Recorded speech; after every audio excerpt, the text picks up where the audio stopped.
Volumen 21, abril 8, 1927. Todas las figuras y símbolos del Antiguo Testamento simbolizaban a los hijos de la divina voluntad. Estaba siguiendo los actos que el querer divino había hecho en toda la creación. También buscaba los actos que había hecho tanto en nuestro primer padre Adán como en todos los santos del Antiguo Testamento, especialmente donde el supremo querer había hecho resaltar su potencia, su fuerza, su virtud vivificadora. Y mi dulce Jesús, moviéndose en mi interior, me ha dicho: Hija mía, las más grandes figuras del Antiguo Testamento, mientras eran figuras y figuraban al futuro Mesías, encerraban al mismo tiempo los dones, la figura, y simbolizaban todos los dones que habrían poseído los hijos del Fiat Supremo. Adán fue la verdadera y perfecta imagen, cuando fue creado, de los hijos de mi reino. Abraham fue símbolo de los privilegios y del heroísmo de los hijos de mi querer, y así como llamé a Abraham a una tierra prometida que manaba leche y miel, haciéndolo dueño de aquella tierra, tierra tan fecunda que era envidiable y ambicionada por todas las otras naciones, era todo símbolo de lo que habría hecho con los hijos de mi voluntad. Jacob fue otro símbolo de ellos, porque descendiendo de él las 12 tribus de Israel, debía nacer en medio de ellos el futuro Redentor, que debía reanudar de nuevo el reino del Fiat divino a mis hijos. José fue símbolo del dominio que habrían tenido los hijos de mi voluntad, y así como él no dejó morir de hambre a tantos pueblos y aun a sus ingratos hermanos, así los hijos del Fiat divino tendrán el dominio y serán causa de no dejar perecer a los pueblos que pedirán de ellos el pan de mi voluntad. Moisés fue figura de la potencia, Sansón símbolo de la fuerza de los hijos de mi querer. David simbolizaba el reinar de ellos. Todos los profetas simbolizaban la gracia, las comunicaciones, las intimidades con Dios, que más que ellos habrían poseído los hijos del Fiat divino. Mira, todos estos no eran más que símbolos, figuras de ellos. ¿Qué será cuando sean puestas fuera la vida de estos? Después de todos aquellos, vino la celestial Señora, la soberana emperatriz, la Inmaculada, la sin mancha, mi madre. Ella no era símbolo ni figura, sino la realidad, la verdadera vida, la primera hija privilegiada de mi voluntad. Y yo miraba en la Reina del Cielo la generación de los hijos de mi reino. Era la primera incomparable criatura que poseía íntegra la vida del querer supremo, y por eso mereció concebir al Verbo eterno y madurar en su corazón materno la generación de los hijos del eterno Fiat. Después vino mi misma vida, en la cual venía establecido el reino que debían poseer estos hijos afortunados. Por todo esto, puedes comprender que todo lo que Dios hizo desde el principio, desde la creación del mundo, que hace y que hará, su finalidad principal es de formar el reino de su voluntad en medio de las criaturas. Esta es toda nuestra mira, esta es nuestra voluntad, y a estos hijos serán dados todos nuestros bienes, nuestras prerrogativas, nuestra semejanza. Y si te llamo a que sigas todos los actos que ha hecho mi voluntad, tanto en la creación del universo como en las generaciones de las criaturas, no excluyendo aquellos que hizo en mi Madre Celestial, ni los que hizo en mi misma vida, es para concentrar en ti todos sus actos, hacerte don de ellos para poder hacer salir de ti todos juntos los bienes que posee una voluntad divina, para poder formar con decoro, honor y gloria el reino del eterno Fiat. Por eso sé atenta en seguir mi voluntad. Después estaba pensando entre mí: ¿cómo es que Adán, al sustraerse de la voluntad divina, de tal altura se precipitó tan bajo?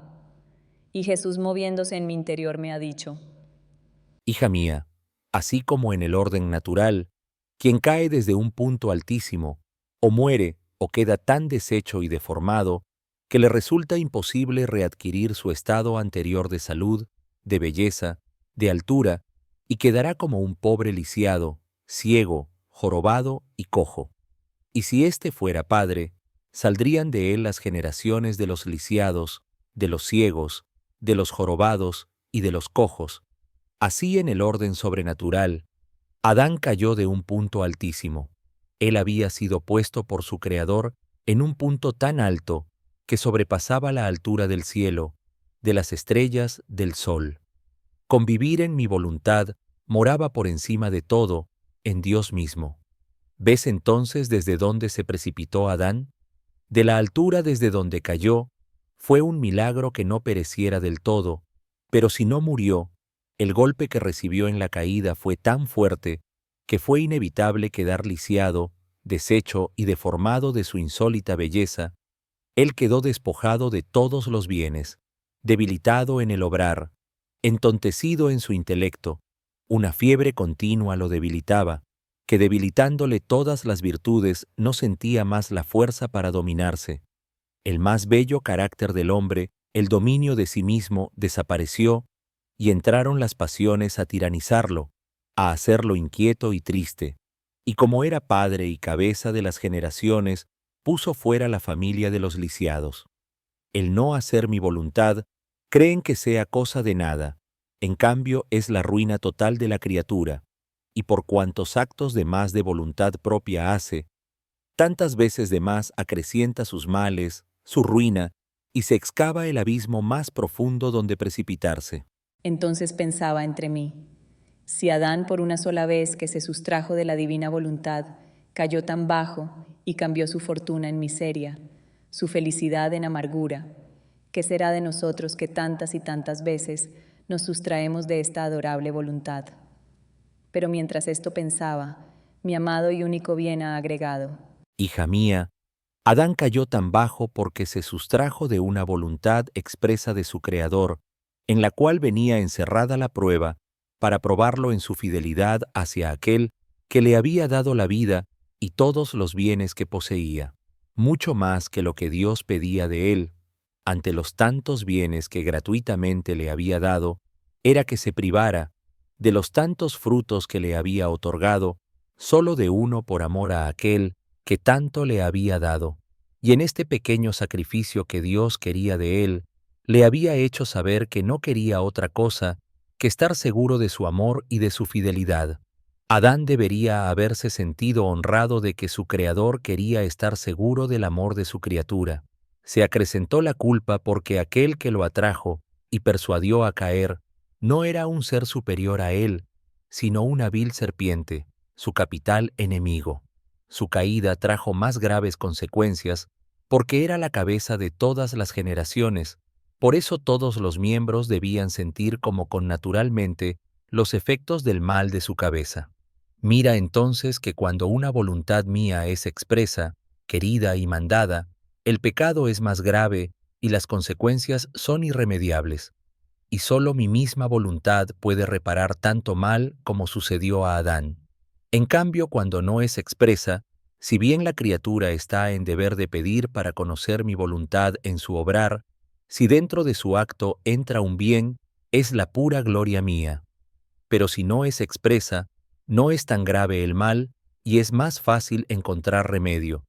Y esto lo hago a cada criatura para probar su fidelidad y también para poner al seguro el amor con el que dicen que me aman. ¿Quién es aquel que no quiere estar seguro de un terreno que adquiere, que hasta llega a hacer las Escrituras? ¿Quién es aquel que no quiere estar seguro de la fidelidad de un amigo, de la lealtad verdadera de un siervo? Entonces, para estar seguro, hago conocer que quiero los pequeños sacrificios, los cuales le llevarán todos los bienes, la santidad, y realizarán la finalidad para la que fueron creados. En cambio, si son reacias, todo estará trastornado en ellas, y todos los males le lloverán encima. Pero el no hacer mi voluntad es siempre un mal, más o menos grave, según el conocimiento que de ella se posee.